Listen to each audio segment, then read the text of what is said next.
How to italicize on Instagram.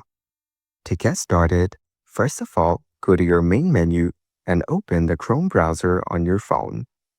You can also use other browsers for this. Then, go to Google and type in Lingo Jam in the search bar. Then, from the results, tap on the first one.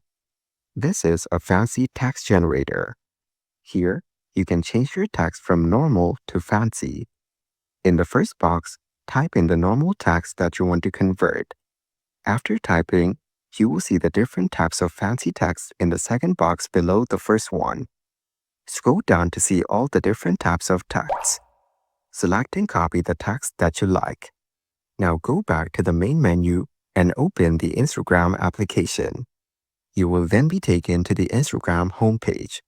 Now, go to the bottom panel and tap on your profile. Tap on Bio to change it. Delete your previous bio and paste the text that you just copied. Then, tap on Done.